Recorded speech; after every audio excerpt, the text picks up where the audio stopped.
దేవుని యొక్క వాక్యం దేవుడు మొదటి భక్తుల గురించి నేర్చుకున్నాం.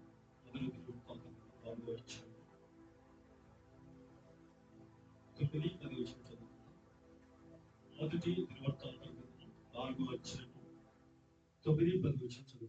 యెబ్బేషు తన సహోదరులందరికంటే ఘనము పొందువాడై వేదన పడి ఇతని కంటినని అతని తల్లి అతనికి యెబ్బేషు అని పేరు పెట్టెను. యెబ్బేషు ఇశ్రాయేలుల దేవుని గూర్చి మొరపెట్టి, నీవు నన్ను నిశ్చయముగా ఆశీర్వదించి నా సరిహద్దును విశాలపరచి నీ చెయ్యి దానిలో నుండి దయచేసి నాకు కీడు రాకుండా దానిలో నుండి నన్ను తప్పించుము అని ప్రార్థింపగా, దేవుడు అతడు మనవి చేసిన దానిని అతనికి దయచేసెను. మహిమ కలుగుగాక. హల్లెలూయా. ఈ రాత్రికాల సమయంలో యెబ్బేజుని గురించి కొన్ని ఆధ్యాత్మిక విషయాలు మనం నేర్చుకుందాం. యెబ్బేజు తన తల్లి గర్భంలోంచి బయటకు వచ్చినప్పుడు ఆ తల్లి ప్రసవ వేదనతో చాలా వేదన పడింది. సహజంగా ప్రసవ సమయంలో స్త్రీలు వేదన పడతారని దేవుని యొక్క పరిశుద్ధ గ్రంథం మనకు తెలియజేస్తుంది. ఎందుకంటే ఏదైనా తోటలో దేవుడు ఆదాముకి, హవ్వకి, సర్పానికి ముగ్గురు కూడా దేవుడు ఏం చేశాడండి, శాపం పెట్టినట్లు మనం చూస్తున్నాం. దానిలో ఒక భాగంగా మనం చూసినట్లయితే హవ్వకి ముందుగానే దేవుడు చెప్పాడు, అంటే ప్రతి స్త్రీ కూడా. కానీ ఇక్కడ ఈ యెబ్బేజు తల్లి మనం చూసినట్లయితే మరింత వేదన పడి ఉంటుంది, బాగా ఇంకెక్కువగా ఆమె ఇబ్బంది పడి ఉంటుంది. అందుకని యెబ్బేజు ఈ కుమారుడు జన్మించినప్పుడు యెబ్బేజు అని పేరు పెట్టింది. అనగా దాని అర్థం వేదన పుత్రుడు.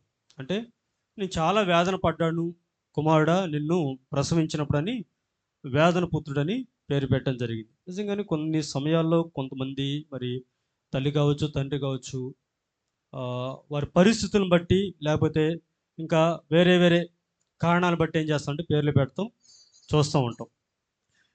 యెబ్బేజు యొక్క తల్లి కూడా ఏం చేసిందంటే చాలా వేదంతో, నేను ఇతను కన్నాను కాబట్టి ఇతనికి ఒక స్టాంప్ లాంటిది అనమాట, ఒక ముద్రలాగా యెబ్బేజు అంటే ఇంకా వేదన పుత్రుడు, ఇంక ఇతడి జీవితం అంతా కూడా వేదంతోనే జీవిస్తూ గడుపుతాన్ని.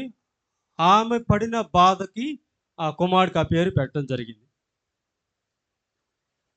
అట్లాగే పరిశుద్ధ గ్రంథం మనం చూస్తుంటే రాహేలు కూడా రెండో కుమారుడు ప్రసవిస్తున్న సమయంలో బెనోని అని పేరు పెట్టింది. ఏమని పేరు పెట్టిందండి? బెనోని. మనం ఆదికాండంలో చదువుతాం కదండి, చదవద్దు కానీ ఆదికాండం 5వ అధ్యాయం 18 వచ్చిన మాట ఉన్నది. రాహేలు కూడా తన యొక్క రెండో కుమారుడు, మొదటి కుమారుడు యోసేపు, రెండో కుమారుడు బెనోని. కానీ యాకోబు ఏం చేస్తాడంటే, అంటే బెనోని అనగా దుఃఖపుత్రుడు. ఇక్కడ యెబ్బేజు తల్లి యెబ్బేజుకి పుత్రుడు పేరు పెట్టిందో రాహేలు కూడా. యెబ్బేజు తల్లి పేరు అయితే ఇక్కడ మనకి బైబిల్లో ప్రస్తావించబడలేదు. కానీ రాహేలు మాత్రం మనం చూసినట్లయితే తన యొక్క రెండో కుమారుడు జన్మించే సమయంలో చాలా అంటే బాధాకరమైన పరిస్థితి అనమాట. మరి ఆ కుమారుడు పుట్టగానే రాహేలు చనిపోయినట్లు మనం చూస్తున్నాం. దానికి కారణం కూడా బైబిల్లోనే ఉంది. అంటే ఆమె ఒక విషయంలో ఏం చేసిందంటే తప్పిదం చేసింది, తండ్రి యొక్క విగ్రహాల్ని దొంగిలించినట్లు మనం చూస్తున్నాం. ఆ టైంలో యాకోబు ఒక మాట అంటాడు, ఎవరి దగ్గర అయితే ఈ విగ్రహాలు దొరికితే వాళ్ళు మరణానికి పాత్రులు. అప్పటికైనా సరే రాహేలు మరి బయట పెడితే బాగుండేది. కానీ నేను అది చెప్తూ ఉంటాను, కొంతమంది పైకి చాలా భక్తిపరులు కనిపిస్తారు. నేను నా వాడుక భాషలో ఏం చెప్తానంటే పైకి పర్సనాలిటీ, లోపల మున్సిపాలిటీ. చాలామంది ఈ దినాల్లో కూడా మనం చూసినట్లయితే చాలా శాస్త్రులు, పరిశీలు భక్తి అనమాట. రాహేలు కూడా మంచి భక్తిపరుడైన యాకోబుని వెంబడిస్తుంది. లేకన్నా రాహేల్ ఎక్కువగా ప్రేమించినట్లుగా మన ఈ యొక్క విషయాలను కూడా మనకు తెలిసిందే. కానీ పైకైతే ప్రేమను వెల్లడి చేస్తుంది, కానీ మనసంతా ఎటు ఉందండి? అంటే నాకు ఎవరు గుర్తొస్తుంది? లోతు భార్య గుర్తొస్తుంది. లోతు భార్య ఇద్దరు కుమార్తెల్ని, ఇద్దరు దేవదూతలు ఏం చేస్తున్నారండి? బయటికి తీసుకొస్తున్నారు. కానీ లోతు భార్య మనసంతా ఎటు ఉంది? అందుకని అసలు వెనక్కి తిరిగి చూడ కారణం ఏంటి? అదేగా మనసు. అందుకని ప్రసంగిలో అంటాడు, మనసు అడియాశలై విస్తారంగా రకరకాలుగా పోతా ఉంటుందంట. అందుకని మన మనసు, ప్రాణాత్మ శరీరాల్ని ప్రభుకి ప్రతిష్ఠించుకోవాలి. హల్లెలూయా, హల్లెలూయా. రైట్. రాహేలు మనిషి అయితే యాకోబుని ప్రేమిస్తుంది, కానీ మనసు అంతా ఎటు తెలుసండి?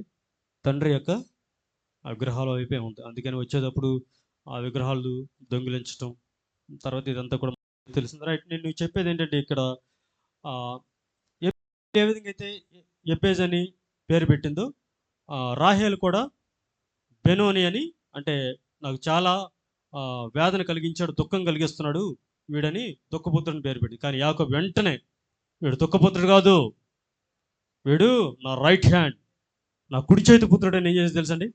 బెన్యామీను. హల్లెలూయా. యాకోబు ప్రవచించిన సందర్భంలోను, తర్వాత మోషే, ఇశ్రాయేలు 12 గోత్రాల గురించి ఆయన కూడా, మోషే భక్తుడు కూడా ఆ ప్రవచనాత్మక మాట్లాడతాడు. బెన్యామీను గురించి అద్భుతమైన మాటలు మాట్లాడడం మనం చూస్తాం పరిశుద్ధ గ్రంథంలో. ముఖ్యంగా ఒక చోట ఏమంటుందంటే బెన్యామీను గురించి, బెన్యామీను చీల్చునట్టి తోడేలు, అతడు ఎక్కడికైతే వెళ్తాడో అది జయించుకుని వస్తాడంట. హల్లెలూయా. తల్లి అయితే దుఃఖపుత్రుడని పేరు పెట్టింది, కానీ యాకోబు ఏం చేశాడంటే వాడు దుఃఖపుత్రుడు కాదు, కుడి చేతి పుత్రుడు, అంటే దీవించబడినవాడని ఏం చేశాడంటే ఒక మంచి బెన్యామీను స్థిరపడింది. అంతే, బెనోని కాదు. బెనోని కొట్టివేయబడింది, బెన్యామీను స్థిరపరచబడింది. హల్లెలూయా. రైట్. ఇప్పుడు ఈ విధంగా మనం చూస్తున్నట్లయితే నోవాహు పేరు కూడా మనం చూస్తుంటే తన తండ్రి ఆ దినాల్లో ఎక్కడ కూడా ఆ యొక్క పరిస్థితులు కానీ అన్నీ కూడా ప్రతికూలంగా ఉన్నాయి. కాబట్టి ఈ నోవాహు పుట్టినప్పుడు, ఆ కుమారుడు పుట్టినప్పుడు, నోవాహు తండ్రి పేరు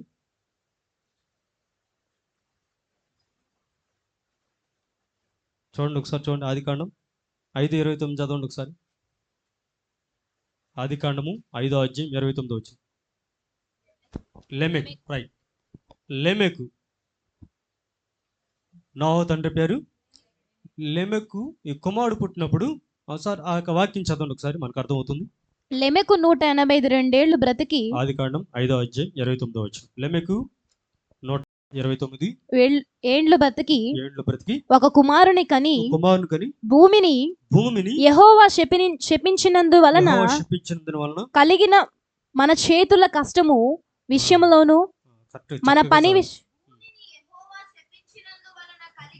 భూమిని యెహోవా శపించినందువలన కలిగిన మన చేతుల కష్టము విషయంలోను, మన పని విషయంలోను ఇతడు మనకు నెమ్మది కలుగు చేయననుకుని అతనికి నోవహు అని పేరు పెట్టిన. హల్లెలూయా. ఇక్కడ లెమెకు కూడా ఈ కుమారుడు పుట్టినప్పుడు పరిస్థితులన్నీ కూడా తారుమారుగా ఉన్నాయి, అస్తవ్యస్తంగా ఉన్నాయి, కష్టపడుతున్నారు, కానీ ఏమి లేదు. అందుకనే ఈ కుమారుడు నెమ్మది కలుగు చేస్తాడు, ప్రశాంత కలుగు చేస్తాడు, అన్ని సెట్ అవుతాయి అని ఏం చేశాడు తెలుసండి? నోవహు అని పేరు పెట్టాడు. హల్లెలూయా. నోవహు అని పేరుకి అర్థం నెమ్మది. చెప్పండి, నెమ్మది. నిజంగానే నెమ్మదే కలిగింది. హల్లెలూయా. రైట్. అంటే నేను జస్ట్ ఒక 2-3 సందర్భాలు మీకు జ్ఞాపకం చేస్తున్నాను అనమాట. ఇక్కడ ఎబ్బేదుని గురించి మనం చూసినట్లయితే ఏ విధంగా పేరు పెట్టారు, అది స్థిరపరచబడింది, అంటే అది కొనసాగుతూ ఉంది. ఇంకా అందరూ కూడా తెలుసు కదండి, ఇంకా రకరకాలుగా మాట్లాడుతున్నారు. అటువంటి సమయంలో ఎబ్బేజ్ ఏం చేశాడు తెలుసండి? ఎక్కడికి వెళ్ళాడు? దేవుని పాసన్నిధికి వెళ్ళాడు. హల్లెలూయా. చదవండి వాక్యం. ఇందాక మనం ప్రారంభ మూల వాక్యం. ఎబ్బేజు హల్లెలూయా ఎక్కడికి వెళ్ళిపోయాడండి? దేవుని సన్నిధికి వెళ్ళి, అంటే దేవుని దగ్గరికి వెళ్ళి మొరపెట్టి ప్రార్థన చేస్తున్నాడు. మనము కూడా మన యొక్క ప్రతి విషయంలో కూడా, ప్రతి ప్రతికూల పరిస్థితులను, ప్రతి సమస్యలను ఏదైనా కావచ్చు ఏం చేయాలండి ఎబ్బేజు బలి ప్రభుకి ఆయనేగా ఒకటే ఆశ అవ్వాలి. దేవా నీవే మాకు దిక్కు ప్రార్థించాడు, అద్భుతమైన విజయాన్ని పొందుకున్నాడు. ఇక్కడ కూడా ఎబ్బేజు కూడా మనం చూసినట్లయితే దేవుని పాస్తానికి వెళ్ళిపోయాడు. నా ఈ సమయంలో హన్నా గుర్తు వస్తుంది. హన్నా కూడా మనం చూసినట్లయితే ఇంటి దగ్గర ప్రార్థన చేయలేదా? చేసుకునేది. కానీ దేవుని మందిరానికి వెళ్ళింది. వెళ్ళి ఏం చేసింది? తన యొక్క హృదయంలో బాధ అంతా, వేదన అంతా ఏం చేసింది చెప్పండి? కుమ్మరించేసింది. బైబిల్లో ఉందిగా, ఆయన సన్నిధిని మీ హృదయంలో కుమ్మరించుడి. హల్లెలూయా. ఎక్కడ కుమ్మరించింది? ప్రభు సన్నిధిలో ప్రభు సాన్నిధ్యం ఉంటుంది. దేవుని సన్నిధిలో సంపూర్ణ సంతోషము, ఆయన కుడి చేతిలో నిత్యము సుఖములు. దేవుని సన్నిధిలో చాలా విశేషమైన మహిమ, ఆధిక్యత, తన కృప ఇవన్నీ కూడా ఏలుబడి చేస్తూ ఉంటాయి. కాబట్టి అన్నట్టు ప్రత్యక్ష గుడారం దేవుడు ఎందుకు నిర్మించమని అంటే, అక్కడ ప్రత్యక్ష గుడారం దగ్గరే దేవుని యొక్క స్వరము వినబడేది. దేవుని యొక్క మహిమ అక్కడికి వచ్చి ఎప్పుడైతే షెకేనా మహిమేఘం వచ్చేది అప్పుడు అందరికి అర్థమైపోయేది ఏంటి? అదిగో దేవుడు మన మధ్యకి ఏదో చెప్పబోతున్నాడు, ఏదో మాట్లాడబోతున్నాడు. కాబట్టి దేవుని సన్నిధిలో మనకేముందంటే ప్రశాంతత ఉంటుంది, జాబ్ ఉంటుంది. అంతే కదండి, ప్రతి సమస్యకి పరిష్కారం దేవుని యొక్క పాదస్థంలో మనకు దొరుకుతుంది. హల్లెలూయా. అందుకని ఇక్కడ ఎబ్బేజు కూడా అదే హన్నా కూడా ఏం చేసింది తెలుసండి? ప్రభు పాదస్థానికి వెళ్ళిపోయి తన హృదయం అంతా ప్రార్థన చేయడానికి కూడా ఆమెకి మాటలు కూడా రాల. అంటే అంత బాధ, అంత వేదంతో ఉంది. కేవలం పెదవులు మాత్రమే కదులుతున్నట్లు మనం చూస్తున్నాం. అక్కడున్న యాజకుడని ఏలి ఆ విషయాన్ని గుర్తించినట్లు మనం చూస్తున్నాం. ఒకటే అంది, అయ్యా నా హృదయంలో అంత భారాన్ని బాధనంతా పంచుకున్నానయ్యా ప్రభుతో ఉంది. ఒకటే అంటాడు ఆయన, నువ్వేమైతే దేవుని సన్నిధిలో మనవి చేసుకున్నావో ప్రభు అది దయచేయునుగాక. హల్లెలూయా. కాబట్టి ఇక్కడ ఎబ్బేజు కూడా ఎక్కడికి వెళ్ళిపోయాడు తెలుసండి? ఇశ్రాయేలు దేవుని గురించి ఉన్నారు, సహోదరులు ఉన్నారు. బైబిల్లో మనం అక్కడే చదువుతున్నాం. ఎబ్బేజు తన సహోదరులందరికంటే, అంటే బ్రదర్స్ ఉన్నారు, సహోదరులు ఉన్నారు, కానీ సహోదరుల దగ్గరికి వెళ్ళా, పెద్దల దగ్గరికి వెళ్ళా. ఉంటారు కదండి, పెద్దలు ఉంటారుగా, పంచాయతీ కావచ్చు, ఇంకేదైనా కావచ్చు, వాళ్ళ దగ్గర పరిగెత్తలా. ప్రభువు దగ్గరికి వెళ్ళి ప్రభు సన్నిధిలో మొరపెట్టాడు. ఒక 4 విషయాలు ప్రస్తావించాడు. ఒక 4 విషయాలు దేవుని సన్నిధిగా త్వరగా వాటిని మనము వాటిని గురించి నేర్చుకుందాం. ఫస్ట్ది మొట్టమొదటి మనం చూసినట్లయితే ఏమి అడిగా తెలుసండి ప్రభు సన్నిధిలో? 4వ అధ్యాయం 1 దినవృత్తాంతం 10వ వచనం, నీవు నన్ను నిశ్చయముగా ఆశీర్వదించు. చాలమ్మా. మొట్టమొదటి మనం చూసినట్లయితే, దేవా నీవు నన్ను నిశ్చయముగా ఆశీర్వదించాలి. దేవుని యొక్క ఆశీర్వాదాన్ని కోరుకున్నాడు. ఎందుకంటే దేవుని యొక్క ఆశీర్వాదం మహాత్మ్యం ఏంటో తెలుసు. ఎందుకంటే తన యొక్క పూర్వీకులు, తన పితరుల యొక్క దేవుడిచ్చిన ఆశీర్వాదాన్ని ఎబ్బేజు చూశాడు, గమనించాడు, గుర్తించాడు. కాబట్టి దేవా నాకు నీ ఆశీర్వాదం కావాలి. ఎవరి ఆశీర్వాదం అండి? దేవుని యొక్క. ఎందుకంటే బైబిల్లో మనందరూ తెలిసిన మాట, యెహోవా ఆశీర్వాదము ఐశ్వర్యం ఇచ్చును, నరుల కష్టం చేత ఆశీర్వాదము ఎక్కువ కాదు. హల్లెలూయా. దేవుడు ఆశీర్వదించాడా, దాన్ని ఎవడు ఆపలేరు. అందుకని ఇక్కడ దేవుని ఆశీర్వాదం ఫస్ట్ది. దేవుని ప్రతి ఒక్కరు కూడా కోరుకునేది ఏంటి చెప్పండి? అందరూ ఆశీర్వాదమే. అంతే కదండి? హల్లెలూయా. నేను దానికి విరుద్ధం అంటలా, కావాలి ఆశీర్వాదం. ఎందుకంటే దేవుని ఆశీర్వాదం, దేవుని ఆశీర్వాదం చాలా అద్భుతమైనది, గొప్పది. మరి కావాలంటే ఏం చేయాలి? దాని 3 విషయాలు చెప్తాను. చాలా ఉన్నాయి, ఒక 3 విషయాలు చెప్తాను. మొట్టమొదటి ఏం చేయాలి తెలుసండి? దేవుని మాట వినాలి. వింటే ద్వితీయోపదేశకాండం 28వ అధ్యాయం 3 నుంచి 14వ వచనం వరకు ఆ దీవెనలు ఆశీర్వాదం మనకు కలుగుతాయి. ఒకసారి చదవండి.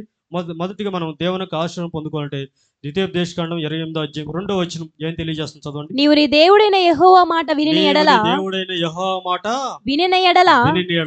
ఈ దీవెనలన్నీ నీ మీదకి వచ్చి నీకు ప్రాప్తించును. హల్లెలూయా. ప్రాప్తిరస్తు. విన్నారా ఎప్పుడన్నా నీ మాట? ప్రాప్తిరస్తు అంటే దాని అర్థం ఏంటి? అదేమో సంస్కృతం.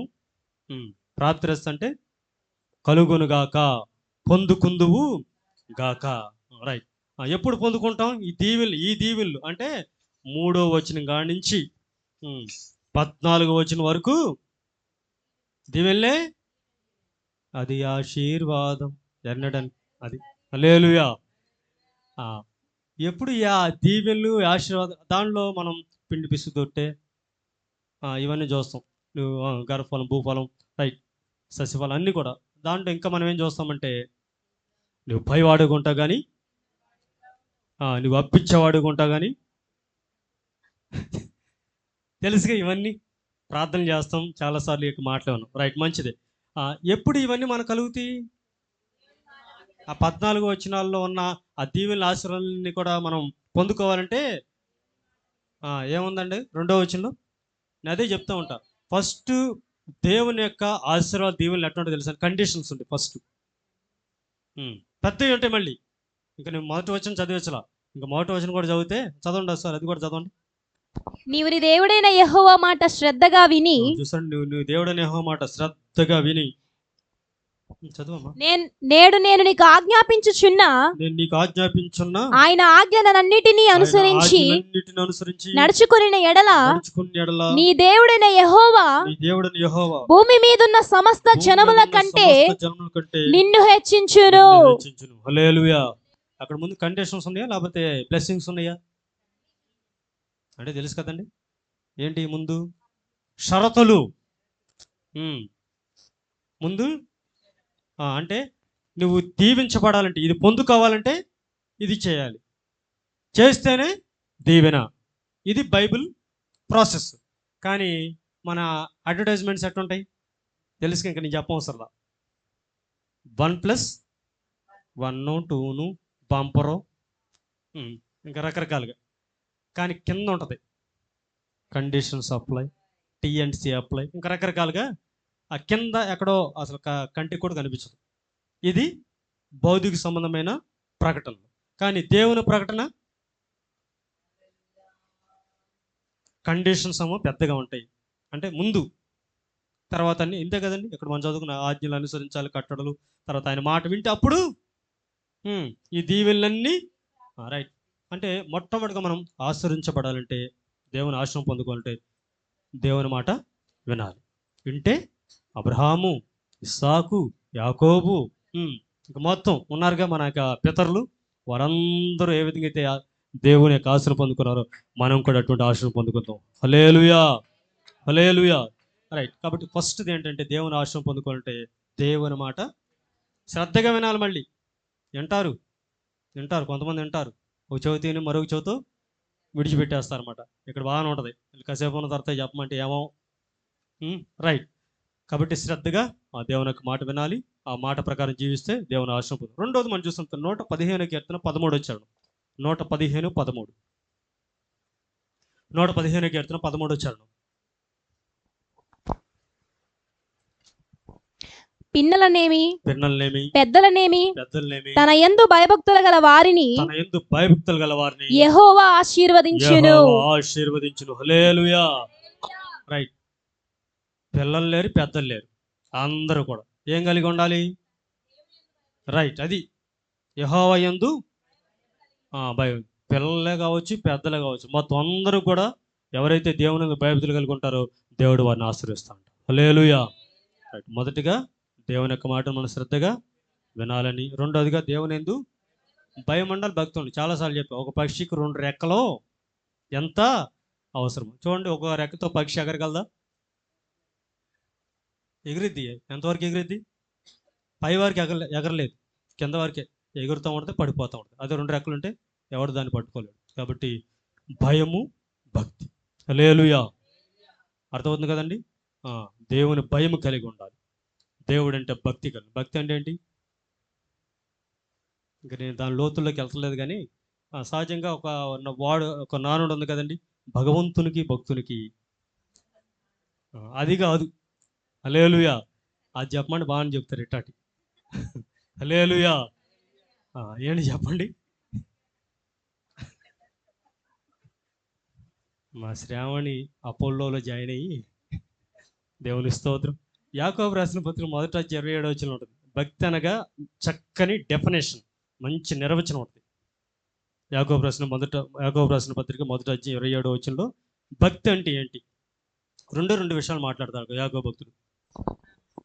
తండ్రి చదువు. తండ్రి అయిన దేవుని ఎదుట పవిత్రమును నిష్కళంకమునైన భక్తి ఏదనగా దిక్కులేని పిల్లలను విధవరాండ్రను వారి ఇబ్బందిలో పరామర్శించుటయు ఇహలోక మాలిన్యము తన కంటకుండా తన్ను తాను కాపాడుకునుటయునే. హల్లెలూయా. ఇక్కడ రెండు విషయాలు మనం చూస్తున్నాం భక్తిని గురించి అక్కడ యాకోబు భక్తుడు రాస్తూ. ఫస్ట్ ఏంటిదంటే సహాయం చేయటం. దాన్ని ఈ రోజులో చారిటబుల్ ట్రస్ట్ అని, ఆ ట్రస్ట్ అని, ఈ ట్రస్ట్ అని, సొసైటీ, ఇవన్నీ మనం చూస్తున్నాం. అంటే విధవరాండ్రని, తర్వాత తల్లిదండ్రులని, దిక్కులేని వారిని ఈ విధంగా ఆదరించడం, వారిని పరామర్శించడం, అంటే వారి యొక్క కావలసిన సహాయం చేయటం. ఇది ఒకటి. రెండోది ఏంటి తెలుసండి, ఇదేమో భౌతిక సంబంధమైంది. రెండోది ఆత్మ సంబంధమైంది ఏంటి తెలుసండి, ఇహలోక మాలిన్యము తనకంటకుండా తను తాను కాపాడుకోవటం. హల్లెలూయా. ఫస్ట్ అందరు చేస్తారు, నేను చేస్తా, మీరు చేస్తారు, లోకంలో ఉన్న ప్రతి ఒక్కరు కూడా చేస్తున్నారు, మంచిదే, నేను కాదంటలా. కానీ రెండోదే కష్టమా? రైట్. ఇహలోక మాలిన్యము తనకంటకుండా తన్ను తాను కాపాడుకోవటమే. హల్లెలూయా. నిజంగానే మనం ఉన్న లోకంలోనే నేను అదే చెప్తూ ఉంటా. షిప్, ఓడ లేక పడవ ప్రయాణించేది సముద్రంలోనే, కానీ నీరు మాత్రం నీటి మీదే ప్రయాణం చేస్తుంది. కానీ నీరు మాత్రం లోపలికి వచ్చింది టైటానిక్. ముళ్ళ మధ్య గులాబీ, ముళ్ళు ఉంటాయి గులాబీ, కానీ పువ్వుకు మాత్రం ఇట్లా చాలా ఉన్నాయి ఇట్లా చెప్పుకోవాలంటే. కాబట్టి మనం కూడా లోకంలో ఉంటున్నాం. కొంతమంది అమ్మో లోకంలో ఉంటున్నాం అంటే ఎట్ట అంటే మరి తప్పదండి అంటారు. కానీ లోకంలోనే మనం ఒక ప్రత్యేకంగా. హల్లెలూయా. ఇశ్రాయేలు ప్రజలు దేవుడు ఐగుప్తులో ఉంచాడు, ఐగుప్తులో ఉన్నారు. కానీ ఐగుప్తుకి ఆ ఆచారాలకి సాంప్రదాయం వేరుగా ఒక ప్రత్యేకం. ఎందుకంటే దేవుడు నిన్ను నన్ను ప్రత్యేకపరుచుకున్నాడు. మీరు లోకంలోంచి ఇందాక పాట పాడు, లోకంలో నుండి పాట పాడుకున్నాం. అట్లాగే లోకం నుంచి దేవుడు నిన్ను నన్ను ఏర్పాటు చేసుకుని ప్రత్యేకపరచుకున్నాడు. అంటే ఒక ప్రత్యేకంగా ఉండాలి. అంటే ప్రత్యేకంగా ఉండాలంటే అంటుకోకూడదు, ముట్టుకోకూడదు, ఇది కాదు ఉండవు. వారికి మాదిరిగా ఒక మోడల్, ఒక మాదిరికరమైన జీవితాన్ని జీవించాలి. మనం చూస్తే వాళ్ళు ప్రభు దడి తిరగాలి. ఒక మాటలో చెప్పాలంటే హల్లెలూయా. హల్లెలూయా. మన ప్రవర్తనే వాళ్ళని ఏం చేయాలంటే ప్రభు దగ్గర నడిపించాలి. హల్లెలూయా. రైట్. కాబట్టి రెండోదిగా మనం చూస్తుంటే యెహోవా యందు భయభక్తులు కలిగి ఉంటే పెన్నల్నేంటి అందరిని ఆశ్రయిస్తారు. ఓకే. మూడో పాయింట్కి వెళ్ళిపోదాం. ఎవరిని ఆశ్రయిస్తా అంటే సామెతలు 28:20. సామెతల గ్రంథం 28వ అధ్యాయం 20వ వచనం. నమ్మకమైన వానికి దీవెనలు మెండుగా కలుగును. దీవెనలు ఆశలు మెండుగా కలుగుతాయి అంట. హల్లెలూయా. చాలాసార్లు ప్రార్థన చేసాం, విన్నాము, పొందుకున్న వారు కూడా ఉన్నారు. నమ్మకంగా ఉండాలి. ప్రభు సన్నిధిలో ఎట్లా ఉండాలి చెప్పండి. ప్రభువు కూడా కీర్తనలు అంటాడనమాట, నేను నా యొద్ద నివసించినట్లు నమ్మకస్తులైన వారు నేను కనిపెడుతున్నానని 101 కీర్తనలో ఆ కీర్తనకారు ద్వారా దేవుడు మనతో మాట్లాడతాడు. కాబట్టి నమ్మకస్తులు. దానియేలు మనం చూసినట్లయితే చాలా నమ్మకస్తులండి. తన యొక్క ఉద్యోగ బాధ్యతలు, విధి నిర్వహణలో ఎక్కడ కూడా ఎటువంటి పొరపాటు ఏమైనా ఉందండి? అందరూ ఎతకలేదా? తన తోటి వారు నిందమోపాలని దానియేలుని ఎట్లా కొట్ట రిస్క్ చేయాలని దానియేలుని ఫోకస్ చేశారు, టాస్క్ పెట్టుకున్నారన్నమాట. దానియేలుని అసలు లేకుండా చేయాలని వాళ్ళ ప్రయత్నం. ముఖ్యంగా ఆ ఉద్యోగ విషయంలో దానియేలు ఏదైనా తప్పు ఏదైనా దొరికిద్దామని చూశారు, కానీ ఎక్కడ దొరికాడండి? అందులో మంచి హై పొజిషన్ అనమాట, హై ర్యాంక్ అనమాట దానియేలు ఉద్యోగం. కానీ ఎక్కడ కూడా అపనమ్మకస్తుడు లేడండి, నమ్మకస్తుడిగా ఉన్నాడు. హల్లెలూయా. అందుకని నమ్మకస్తుడిగా ఉన్నాడు కాబట్టి దేవుడు ఏం చేసి తెలుసండి, ఒక అన్య దేశంలో వీళ్ళ బానిసలు కొనిపోయారు కదండి. కానీ అక్కడే దేవుడు ఎంతగా ఇచ్చించారు తెలుసండి. ఒక్కొక్క స్టెప్ దేవుడు ప్రతి రాజు కాలంలో నెబుకద్నెజరు మొదలుకొని కోరేషు రాజు వరకు దానియేలు దేవుడు ఏం చేస్తా ఉన్నాడు? హెచ్చిస్తానే ఉన్నాడు. హల్లెలూయా. నమ్మకస్తుని దేవుడు ఎప్పుడు విడిచిపెట్టాడు. ఆమేన్. కాబట్టి ప్రభు సన్నిధిలో మనము నమ్మకం ఉండాలి. తర్వాత మీరు ఏదైనా పని చేసే ప్రాంతంలో ఉద్యోగం కానీ, వ్యాపారం కానీ, చేతి పని ఇంకేదైనా కావచ్చు. నమ్మకంగా ఉండండి, తప్పనిసరిగా ఏం కలుగుతాయి? దేవుళ్ళు కొంచెం కొంచెం, తోడ తోడ, మెండుగా. అది మర్చిపోతున్నారు. ఎట్లా అంటండి? మెండుగా, నిండుగా. హల్లెలూయా, హల్లెలూయా. రైట్. కాబట్టి ఎబ్బేజు చేసిన ప్రార్థన మొట్టమొదటి అంశం ఏంటంటే, దేవా నువ్వు నన్ను నిశ్చయముగా ఆశీర్వదించు. ఆశీర్వదించబడాలంటే ఏం చేయాలండి? దేవుని మాట వినాలి, దేవుని యందు భయభక్తులు కలిగి ఉండాలి, నమ్మకంగా ఉండాలి. ప్రభువుకు నమ్మకం ఉండాలి. మనం పని చేసే చోట కూడా నమ్మకం. అప్పుడు దేవుడు మనల్ని కూడా బ్లెస్ చేస్తాడు, చేయడండి, దేవుడు ఆశీర్వదిస్తాడు. రైట్. రెండోది ఏమని ప్రార్థన చేస్తారో తెలుసండి? రెండో పెట్టిన అంశం ఏంటంటే, నా సరిహద్దులను విశాలపరచు. నా సరిహద్దులను, బౌండరీస్ అనమాట, విశాలపరచమని ప్రార్థన చేస్తాడు. అంటే ఇంకా నాకు అది ప్లేసే కావచ్చు, మరి ఇంకేదైనా ఇంగ్లీష్లో మనం చూసినట్లయితే కోస్ట్ అని ఉంది, అంటే ఒక ప్రాంతం అనమాట, ఒక ప్రాంతానికి సంబంధించి. అందుకనే నాకు ఇచ్చిన ప్రాంతాన్ని, నాకు ఇచ్చిన స్వాస్యాన్ని, లేకపోతే నాకు ఇచ్చిన స్థలాన్ని దేవా నువ్వు నన్ను విశాలపరచు. బహుశా కొంచెం ఇచ్చారేమో, రై చాలే నీకు అని సరిపెట్టుకోమనొచ్చు.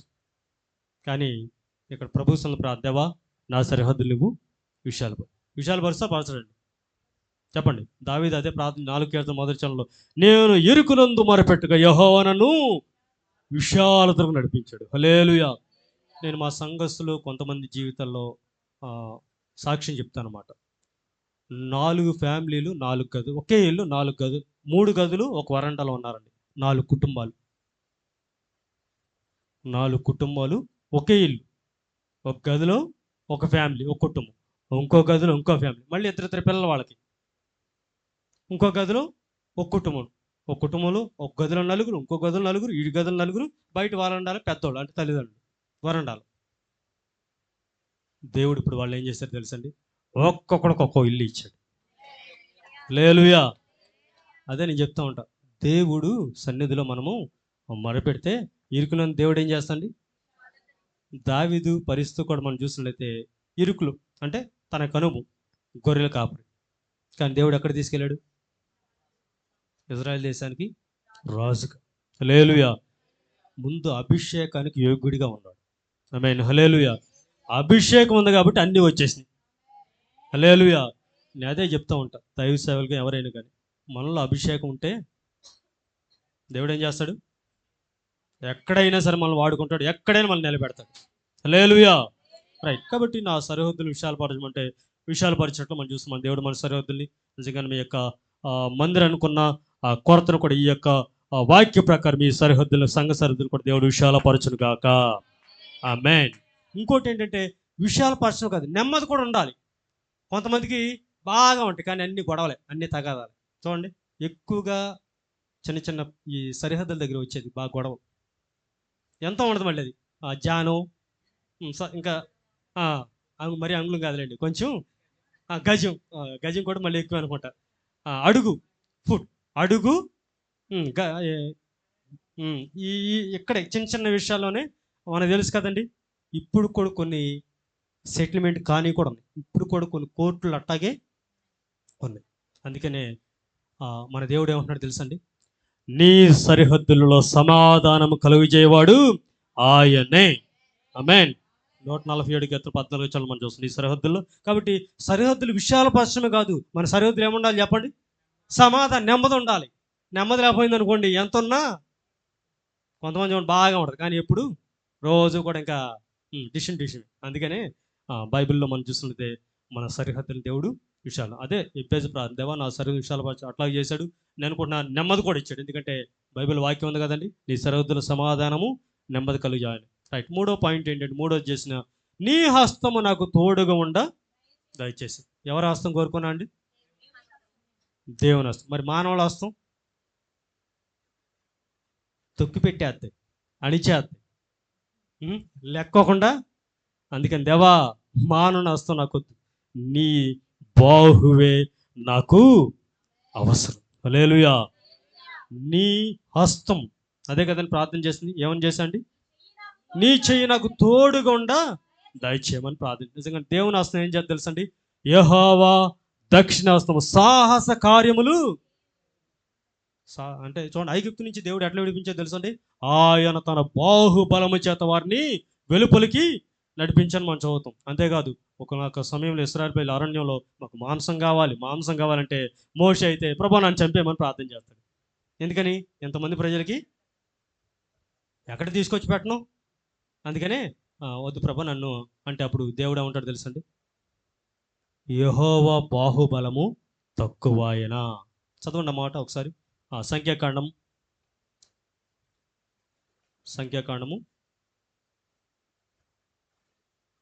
11:23. సంఖ్యాకాండం 11:23. అందుకు యెహోవా మోషేతో ఇట్లా నేను యెహోవా బాహుబలము తక్కువైనదా నా మాట. రైట్, చాలమ్మా. యెహోవా బాహుబలము. నిజంగానే దేవుడు అక్కడ ఏం చేశాడు తెలుసండి? అన్ని లక్షల మంది ప్రజలకి దేవుడు ఏం చేశాడు? నెంబర్ 1 ఫుడ్ పూరేళ్ళని సముద్రంలోంచి రప్పించాడు. హల్లెలూయా. ఏమంటారంటే బైబిల్ పండితులు 30 లక్షల మంది ప్రజలు అంటారు. ఇస్రాయేల్ ప్రజలు ఎంతమంది అండి? మొత్తం 30 లక్షల మంది ప్రజలు. మరి అంతమందికి ఎన్వి. అసలు వాస్తవంగా అయితే మన్నానే మంచిదండి. మన్నా నెంబర్ 1 ఫుడ్. వాళ్ళు అంటారు ఇది తేనె వల్ల ఉంది, అపోపం వల్ల ఉంది. ఫస్ట్ బాగానే పొగిడారు, తర్వాత ఏం తెలుసండి? ఇది సారం లేని ఆహారం. తర్వాత ఏమైంది తెలుసండి? చప్పకైపోయిందంట. వాక్యం కూడా కొంతమంది చూడండి, ఫస్ట్ అబ్బా బాగుందండి, అబ్బా అద్భుతంగా ఉందండి, కానీ కొంతకాలానికి ఏంటో మమ్మల్ని టార్గెట్ చేశారు, మాకే అన్ని ఈ ముళ్ళుతో గుచ్చేస్తున్నారు. ప్రిమల్లా దేవుని వాక్యం మనల్ని సరి చేసేది, బాగు చేసేది. హల్లెలూయా. రైట్. దేవుని కాస్తం ఇక్కడ ఏం చేసింది తెలుసండి? అద్భుతమైన కార్యం చేసింది. హల్లెలూయా. వారిని సమృద్ధికి పోషించింది. చూడండి, 40 సంవత్సరాలు వారి దేవుడు వారికి ఏమైనా తక్కువ చేశాడా? ఏమీ తక్కువ చేయలేదు. కాబట్టి ఇక్కడ అందుకని దేవుడు అన్నాడు, యెహోవా మోషే నా బాహుబలము ఎన్నడైనా, నీ బాహుబలము ఎన్నడైనా దూరమాయ. హల్లెలూయా. ఉంది కదండి పాట. కాబట్టి దేవుని బాహుబలం ఎప్పుడు కూడా తక్కువ. యెహోవా హస్తము మనల్ని బలపరిచేది అనమాట. అందుకని దేవా నీ చేయి నాకు తోడుగా ఉన్న దయచేయమని ప్రార్థన చేసినట్లు మనం చూసాం. చివరికి 4వ పాయింట్కి వెళ్ళిపోతా. లాస్ట్ ఏంటో మనం చూసినట్లయితే ఏమన్నాడండి? కీడు రాకుండా దానిలో నన్ను తప్పించమని ప్రార్థింపగా. హల్లెలూయా. 4వ పాయింట్ ఏంటంటే, 4వ చేసిన అంశము కీడు నుంచి తప్పించమన్నాడు. కీడు కూడా దుష్టుల ద్వారా వచ్చేది, కీడు శత్రువుల ద్వారా వచ్చేది, సొంత వారి ద్వారా కొన్నిసార్లు మనకి కీడు కలగవచ్చు. కొన్నిసార్లు దుష్టుడు ఏం చేస్తాడు? మనకి కీడు. ఒక మాట ఏం చెప్తారంటే, దుష్టుడు ఏం చేస్తూ ఉంటా అంటే మేలు చేస్తే కీడు చేస్తా అంట. దుష్టుడు ఏం చేస్తా అండి? మనుషులు ఏంటంటే మేలు చేస్తే మేలు చేస్తారు, కీడు చేస్తే కీడు చేస్తారు. కానీ దేవుడు కీడు చేసిన మేలు చేస్తాడు. హల్లెలూయా. హల్లెలూయా. అందుకని మనం చూసినట్లయితే కీడు మేలు చేత కీడుని జయించాలి. మనం మేలు చేసేవారుగా ఉండాలి, కానీ కీడు చేసేవారుగా ఉండదని బైబిల్లో చాలా ప్రబోధాలు మనం చేస్తున్నాయి. కీడుని విడిచి మేలుని వెతకమని కూడా బైబిల్లో మనం చూస్తాం అనమాట. కాబట్టి ప్రియులలో ఇక్కడ మనం చూసినట్లయితే కీడు నుంచి, ఎందుకంటే బహుశా ఎన్నో రకాల ఇబ్బందులు, ఆపదలు బహుశా ఎబ్బేస్కి ఎదురై ఉండొచ్చు. అందుకని ఇక ప్రార్థన చేశాడు, దేవా కీడు నుంచి నన్ను తప్పించమని ప్రార్థన చేశాడు. ఎవరిని తప్పేస్తాడు తెలుసండి? 91 కీర్తన 14వ చరణం ప్రకారం ఆయన ప్రేమించే వారిని తప్పించే దేవుడు. హల్లెలూయా. నన్ను ప్రేమించే వారిని నేను తప్పిస్తాను. కీడు నుంచి, అపాయాల నుంచి, ప్రమాదాల నుంచి, బలహీనతల నుంచి, రోగాల నుంచి అన్నిటి కూడా తప్పించి రక్షించి తన సాక్షిని నిలబెట్టే దేవుడు. హల్లెలూయా. హల్లెలూయా. రైట్. యోబు గ్రంథంలో కూడా మాట ఉంటుంది, 6 బాధల నుండి నిన్ను విడిపిస్తాను, 7 బాధలు కలిగి నీకు ఏ కీడు రాదు. హల్లెలూయా. 6 కావచ్చు, 7 కావచ్చు, 6, 7, 13 కావచ్చు, ఏ కీడు రాకుండా. హల్లెలూయా. ఏ తెగులు సమీపించనీయక, దరి చేరనీయక, ఆపదలు నీతో ఆత్మలో నెమ్మది కలిగే వరకు ఏ తెగులు సమీపించనీయక, ఏ కీడైన పరిచేరనీయక, ఆపదలన్నీ తొలగే వరకు ఆత్మలో నెమ్మది కలిగే వరకు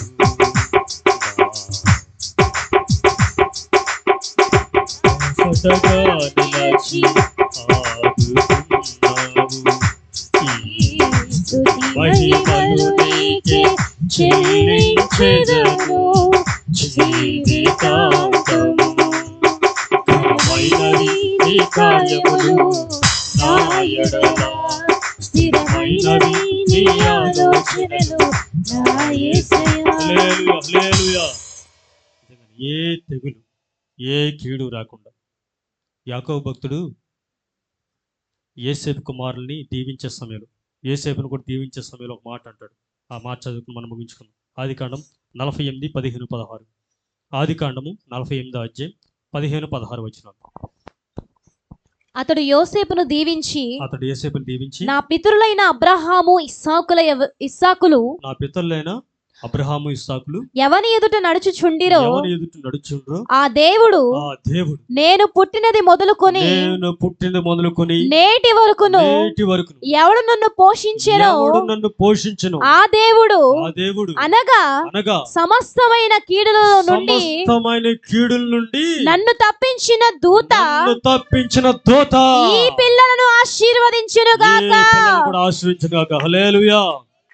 యాకోబు భక్తుడు ఎన్నో అనుభవాలండి. ఎందుకంటే ఇంటి దగ్గర నుంచి పారిపోయింది మొదలుకొని ఎన్నో క్లిష్ట పరిస్థితులు కూడా వెళ్ళాడు అనమాట యాకోబు. అందుకని ఇక్కడ అంటాడు, యేసేపు ఎవడు నన్ను పోషించు. నేను ఇదే ప్రార్థన చేస్తాను, దేవా నేటి వరకు మమ్మల్ని పోషిస్తున్న దేవాన్ని ప్రార్థన చేస్తాను. నిజంగానే ఎవడు నన్ను పోషించును అనగా సమస్తమైన కీడుల నుండి నన్ను తప్పించిన దోత. ఏ దోత? దేవుని దోత. సమార దోత కాదు ఉండయి. హల్లెలూయా, దేవుని దోత. కాబట్టి ఇక్కడ యాకోబు చేసిన అక్కడ మాట మనం చూస్తుంటే సమస్తమైన కీడుల నుంచి ఏం చేశాడు చెప్పండి? దేవుడు యాకోబుని తప్పించి మనకు కూడా సమస్తమైన కీడులు, సమస్తమైన బలహీనత నుంచి, సమస్తమైన ఏదైతే వ్యతిరేక పని చేస్తున్న ఏ స్థలంలో వాటి నుండి కూడా తప్పించి, విడిపించి, రక్షించి నడిపించును గాక. హల్లెలూయా. ఏ పేజీ చేసిన యొక్క 4 అంశాలు కూడా దేవుడు ఏమన్నాడు తెలుసండి? ఆమేన్ అన్నాడు. అనలేదండి? లాస్ట్ అదే కదండి. ఏమంటారు చదవండి, ఆ మాట చదివి మనం ముగించేసుకుందాం. లాస్ట్ చివరిగా 1 దినవృత్తాంతం 4వ అధ్యాయం 10వ వచనం చివరి మాట. దేవుడు అతడు మనవి చేసిన దానిని అతనికి దయచేసెను. హల్లెలూయా. ఆమోదయోగ్యం తెలిపాడు. ఓకే, నేను అంగీకరిస్తున్నాను. ఈ 4 అంశాలు దేవుడు ఏం చేశాడు?